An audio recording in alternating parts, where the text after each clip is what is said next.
My name is Niasia Williams, former national chair of the Society, National Society of Black Engineers. I am a working professional in the aerospace industry. I work as a configuration board manager for a jet engine company.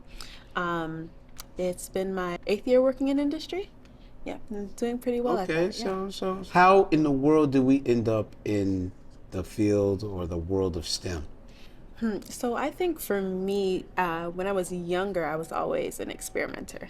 Um, really, I kind of give credit to my mom. She taught me math. She is a chef, and so Okay. she had me in the kitchen, learning how to make recipes. But in that, there was math. So, if I wanted to make this many cupcakes, how many cups of flour do I need, and those kinds of things. So she kind of introduced me to math and STEM really through cooking. And then I wanted to continue experimenting. I give her a lot of credit because she didn't stop me from mixing up things. She just said, leave me enough ingredients so I Right, can right. cater. And she let me go. So I did all those kinds of things, those Okay. tying knots and things. Always really curious. Okay. And so I think I probably was always going to go that way and just didn't know the path yet. Had to take a couple of twists and turns as I was younger to figure out what was going to be the right way for me to help my community. But I knew it was always going to be something where I'm solving problems and hopefully things for that are relevant to us. Okay. Okay. So aeronautics. Yeah. Now you're in a field that most likely you're not running into too many um, that are relatable. How has your journey been, and what are some of the nuances that the younger ones that come after you can pay attention to and be able to focus on as they're trying to start their careers? Yeah, I think, I was lucky to start off in an internship program that also was connected to a scholarship mentorship program. And it happened to be started by one of the former leaders of this region Okay. who advised. And so that whole structure was having young minority students connected to professionals who were within that company, and they would guide them through like a 3-year process. You can get up to 3 years of like a $10,000 scholarship and this kind of mentorship in the field. And so when I actually started in engineering formally, my first view happened to be the few. Okay. And so I had a really nice mentor. And I remember there was one time I was walking down the hall in that company, and they had a wall of all of their chief engineers. And I looked at the wall and I was staring at it, and I said, I don't see anybody like me. And so she literally stopped me. She said, okay, what's wrong? And I was like, I don't see anybody. And she was like, okay, so that's yours to change. And so I think that's really what kind of launched me off. So I always knew at the time that there was going to be a few, but the quality few would help those coming behind. So that was the model that I always saw. Okay. And it definitely helped me out. And I hope to kind of continue that for others because, you know, growing up in New York, a part in Flint, Michigan, I didn't really see anybody. And so that was always my goal, was to be that example that I'd never had. So hopefully people understand the best way, especially in this climate, the best way is to connect to somebody who's already in. And that's why we have all these conferences and the NSBEs and the AFROTECHs. That's why we put those things on, so we can make those connections and make sure that people can get through.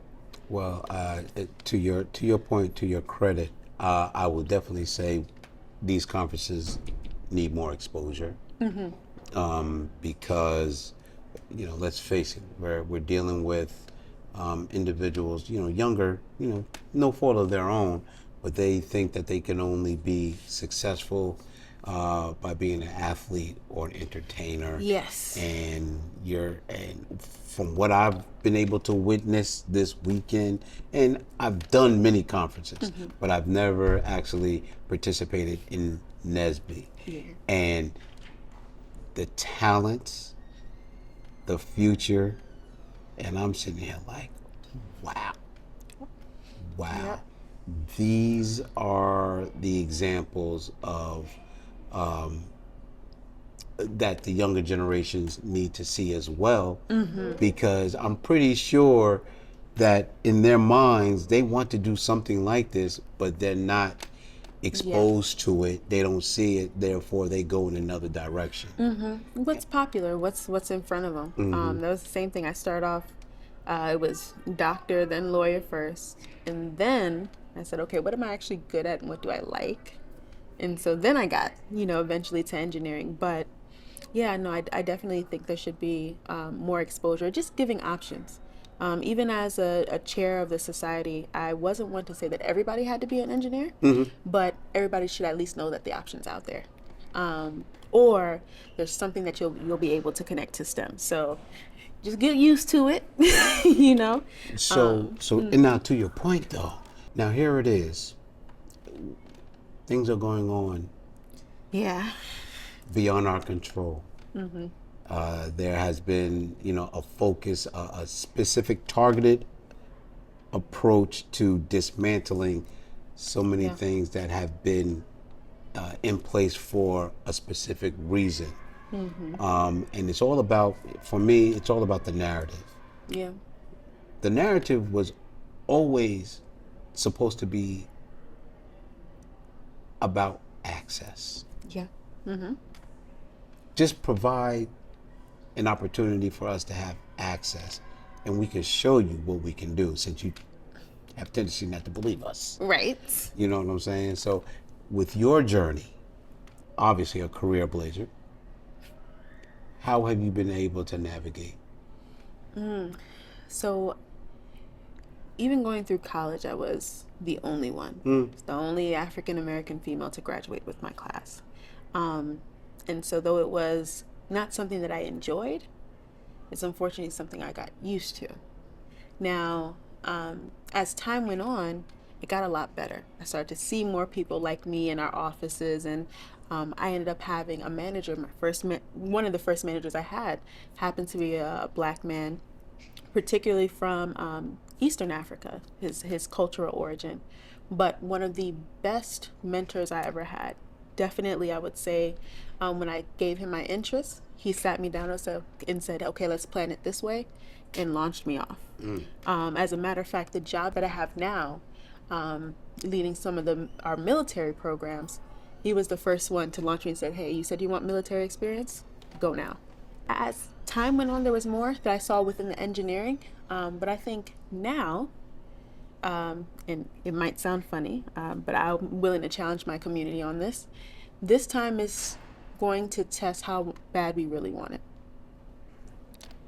Because I think we've gotten a bit comfortable with our skin being the reason for access being a fad.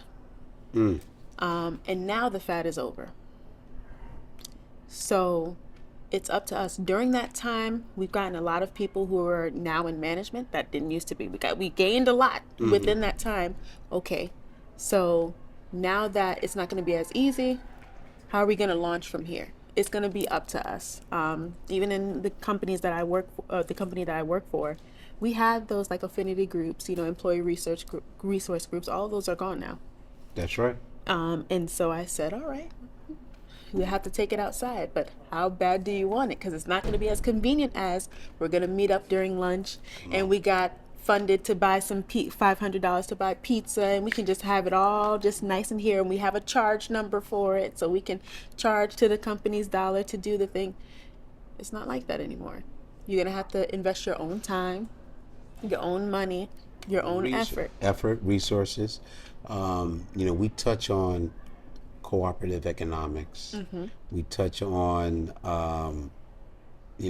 once again, everything going on out of our control. I believe the time is right now for us to really be intentional with what needs to be done so we can uplift us all. Yeah.